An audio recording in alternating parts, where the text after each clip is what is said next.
Alright, well, because of my, recent video talking about this fucking bullshit, how I have to verify my account to upload videos longer than 15 minutes, we're gonna have to make this quick.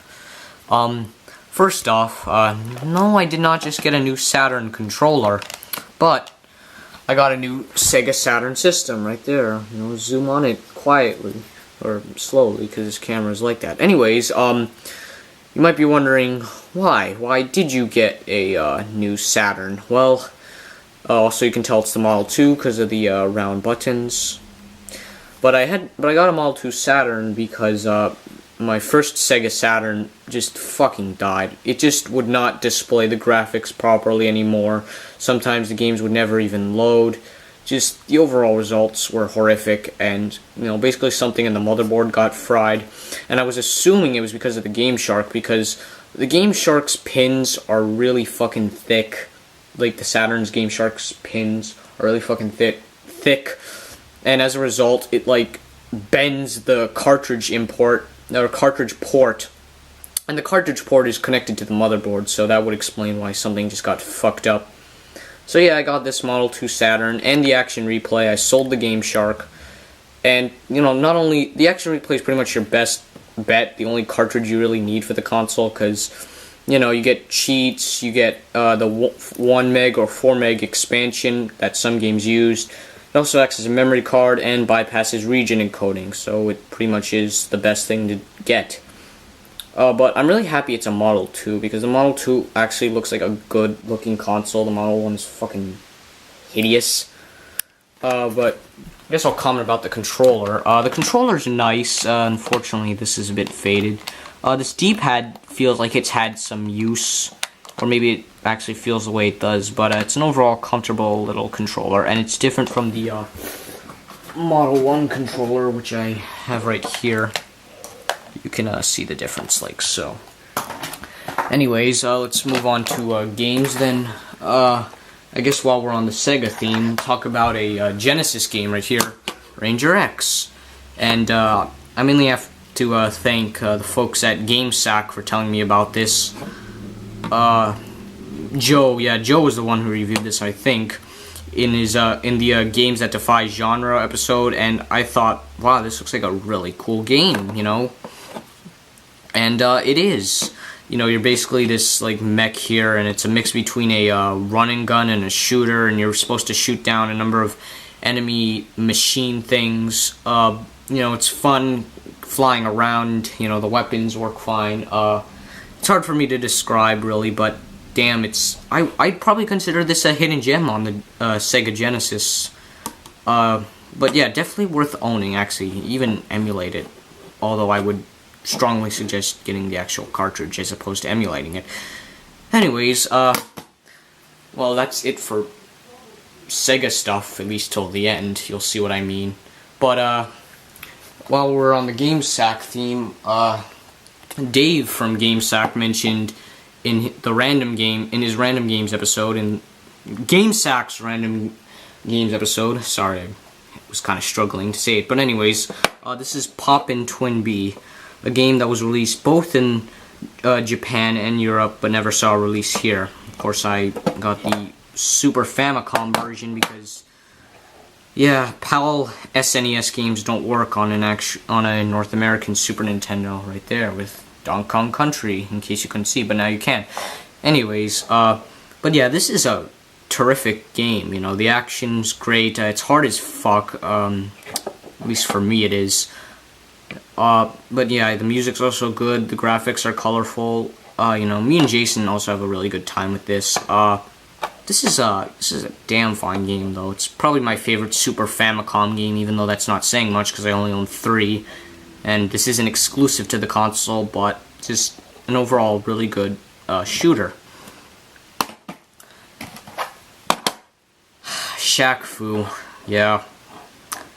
Don't really need to say much about this game, but honestly, like, my biggest problem with this is the fucking control. It just controls so bad, and it just makes, the fighting mechanics, it like brings the fighting mechanics down. It just, seriously, fuck this game. It's just not fun. It just sucks. I know what I'm saying is kind of eh. But, yeah, fuck this game. That's all I'll say. Oh, this one I was really happy to get. And it's, Crash Bandicoot on PlayStation 1. Yeah, it's greatest hits, I know. Definitely when I get a job, I'll rebuy the Black Label, because Black Label copies of, Crash 1 go for, like, $40, $50, and including shipping for me, that would be a bitch. So, I'm still really happy to have this. The game itself, yeah, Crash 2 and Crash 3 are, like, so much better. There are some things that annoy me about it, like the fact that, you need to collect 3 Tawna emblems to fucking save. And, you know, it's annoying how you have to get, in order to get the gem, you have to basically break all the boxes in one go without dying. It's just shit like that that brings it down. But when you're not going after the gems like me, you'll find this is a, you know, a really solid platformer. You know, it's got some nice level design.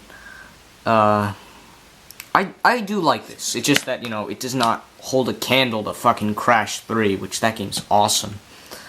But, if you're curious and, you know, you're a big enough Crash fan, I guess you could get it. I'm not that huge of a Crash fan, but, like, I was interested enough to get this, and, a good game overall. About, oh, let me reach for it. Xena Warrior Princess, the Talisman of Fate for the, N64. It's boxed, which is actually really nice. But this game interested me because, you know, the fighting mechanics and the overall fighting action just look interesting in general. But also, it's 4 players. I don't think... Yeah, there's a... Hold on, is it gonna focus? Yeah, there's like 4 players going on there, and it is a 4-player game. I haven't played it with 4 people, mind you, yet. But honestly, that looked really awesome, because I don't own a whole lot of fighting games, but not many of them that I own actually do more than 2 players, at least unless it's like Super Smash Bros. But yeah, the game itself is really, you know, good. I really don't have any knowledge or that much of an interest in the whole Xena Warrior Princess franchise. But hey, my mom was kind of familiar with the overall series. One thing that's interesting is that this doesn't come with the manual, but it comes with, hold on, let me open it up here. Come on, get out there. Hold on a second. You know, I could do this while holding the camera, but I'd rather not. You know, it comes with the, like, Nintendo Power subscription, which obviously is, you know, pointless now. It also comes with this, which is interesting, this, you know, Titus Software Corporation shit. I mean, Titus is obviously infamous for developing Superman 64. They only published this game, though. And, you know, basically just asks all this shit. I wonder what would happen if I mailed this today. Although it is a neat little piece to own in my collection. It also comes with the Consumer Precautions booklet, which there's an absolute blatant fucking lie in this. Let me see if I can find it. Where is it? Where is it? Ah, here it is. Here it is. If we can focus. For the best TV picture quality, use the RF switch sold. Only the RF switch sold by Nintendo. What the fucking fuck? Obviously, that is a huge, huge lie. You know, we should all know that radio frequency is fucking garbage. I really don't know why they even bothered lying. What is it? Just so they can sell more of those RF adapters that both the Nintendo 64 and the GameCube used. And, you know, all this other stuff. But there is no manual, but the guy keeps, like, or whoever owned this previously, keeps like this and like this. Where's the manual? And even this shit right here, this like thank you for your purchase Mad Catz thing, where you basically just like, you know, like put in some shit and register and I guess mail it off. I never really trusted Mad Catz after I bought like 2 GameCube memory cards off of them, but I found out those memory cards, you know, they corrupted data and shit. So yeah, never buy Mad Catz memory cards. Anyways, moving on. Not much left here. How about Kirby's Pinball Land on the Game Boy?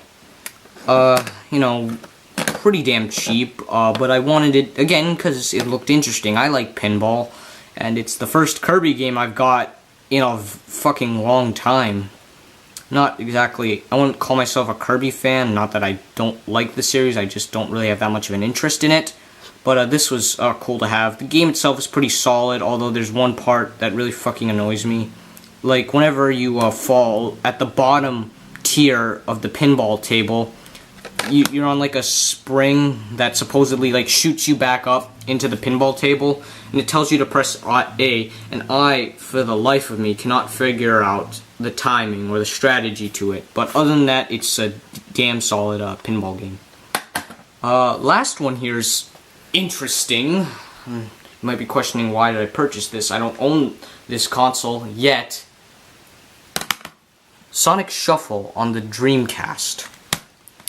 I do plan on getting a Dreamcast for Christmas very, very soon. But like, I decided to get this first because I'm actually kind of worried that this game might be going up in value, because I don't see North American copies of this game on eBay too often.